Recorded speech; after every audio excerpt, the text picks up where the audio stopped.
แก้บทฝึกหัดม .4 EP ที่5จงใจแยกคำต่างๆลุมนี้ว่าคำใดแม่นคำนามคำแทนนามคำกรรมะและคำคุณนามซึ่งในคำนั้นมีคำว่าพวกเขาความดีทักดำสูงข้าพเจ้าเมืองสำเหนือแข่งขันวัดองค์ตื้อกว้าง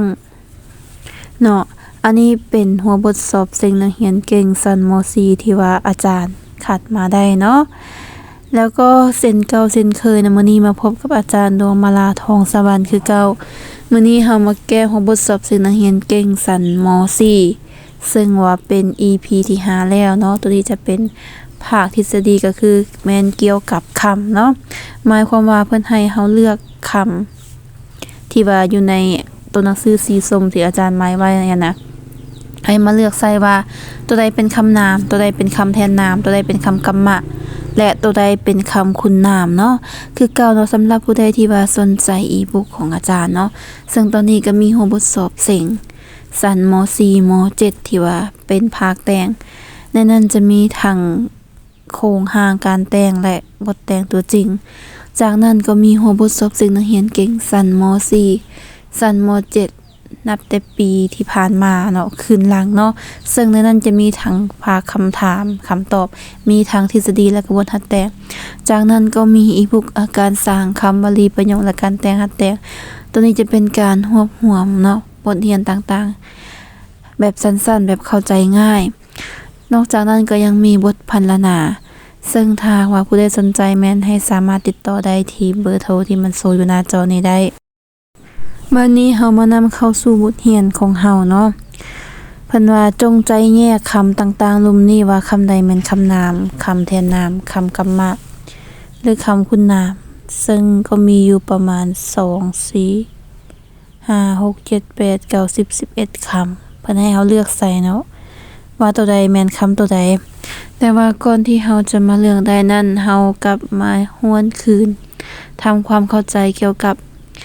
คำนามคำแทนนามคำกรรมะหรือว่าคำคุณนามหน่อยหนึ่งเนาะเพื่อเฮาจะได้เข้าใจและสามารถแยกได้เริ่มต้นด้วยคำนามเนาะ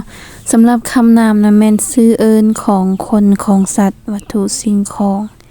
การเคลื่อนไหวของบรรดาเหตุการณ์ปรากฏการณ์ต่างๆทุกอย่างที่ว่าเป็นชื่อเอิ้นเนาะที่เฮาเอิ้นได้หั่นน่ะตัวนั้นเป็นคำนาม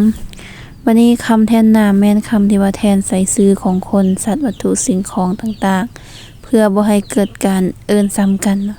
วันนี้คำกรรมะเนาะคำกรรมะแม่นคำกริยาแม่นคำที่บ่งบอกถึงอาการการเคลื่อนไหวการกระทำของคำนามคำแทนนามต่างๆสุดท้ายคำคุณนามเนาะเป็นคำที่บ่งบอกถึงลักษณะของคำนามคำแทนนามคำกรรมะหรือว่าคำคุณนามด้วยกันวันนี้เรามาเริ่มต้นกันด้วยคำนามเนาะซึ่งได้บอกไปแล้วว่าคำนามเป็นชื่อเอิ้นของทุกสิ่งทุกอย่างเนาะส่วนคำที่ว่าเป็นคำนามที่ว่าคัดออกมาได้นะมีคำว่าความดีเมืองสำเหนือวัดองค์ตือเนาะเมืองสำเหนือก็เป็นชื่อเอิ้นของสถานที่วัดองค์ตือก็เช่นเดียวกันเนาะซึ่งมันจะมีหลายวัดเนาะอย่างวัดศรีเมืองวัดอีหยังต่างๆหั่นน่ะมันนี่ส่วนคำว่าความดีเนาะตัวนี้จะเป็นอาการนามเนาะจะบอกถึงแบบความดีความชั่วนะพวกการหรือว่าพวกความตัวนี้แม่นจะเป็นคำนาม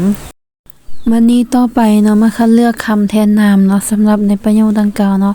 คำแทนนามมันมีอยู่2คำคือ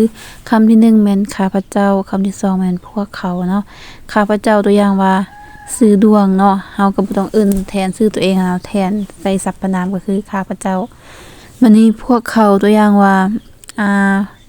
นางดำกับนางแก้วเนาะถ้าเฮาบ่อยากเอิ้นว่านางดำกับนางแก้วเพื่อเป็นการซ้ำคืนหลายเทื่อนะ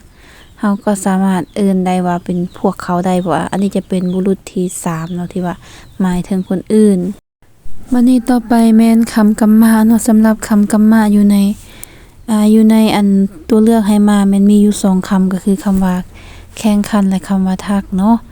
คำว่าแข่งขันตัวนี้ก็เป็นคำกรรมะที่เว้าถึงเกี่ยวกับการแข่งขันเห็นบ่เราจะเห็นว่าคำกรรมะเป็นคำที่บ่งบอกถึงการเคลื่อนไหวหรือว่าการกระทำเนาะแข่งขันตัวอย่างว่าแข่งขันเล่นเกมแข่งขันสิ่งนักเรียนเก่งแข่งขันส่งเหืออิหยังต่างๆเนาะ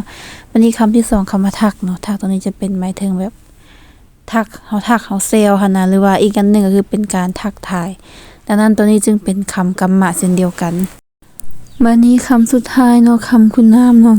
คือในทฤษฎีอาจารย์บอกไปแล้วว่าคำคุณนามแม่นคำที่บ่งบอกถึงลักษณะของคำนามคำแทนนามคำกรรมะหรือว่าเป็นคำขยายคำคุณนามโดยกันเนาะส่วนหลายคำคุณนามแม่น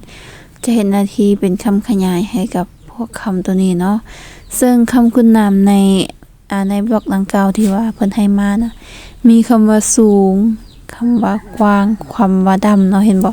คือสูงมันจะเป็นลักษณะสูงต่ำสูงเตี้ยหั่นน่ะจะบ่ได้เว้าถึงเกี่ยวกับชื่อหรือว่าแทนชื่อหรือว่าเคลื่อนไหวหยังต่างๆแต่ว่าจะบอกลักษณะกว้างก็คือกว้างที่มันคงกันข้ามกับแคบเนาะแล้วก็คำว่าดำหมายถึงสีดำต่างๆซึ่งว่าประเภทสีหยังต่างๆอะอันนั้นก็เป็นคำคุณนามโดยกันเนาะและนี่ก็เป็นการแก้ของบทสอบสิ่งนักเรียนเก่งเนาะสันม.4 EP ที่5เนาะสำหรับผู้ใดที่ว่ายังงงหรือว่ายังบ่เข้าใจแม่นสามารถคอมเมนต์มาถามได้ในใต้คลิปเนาะท้ายนี้ก็ฝากพวกน้องติดตามช่อง YouTube ของอาจารย์เด้อและพบกันใหม่ในคลิปต่อไป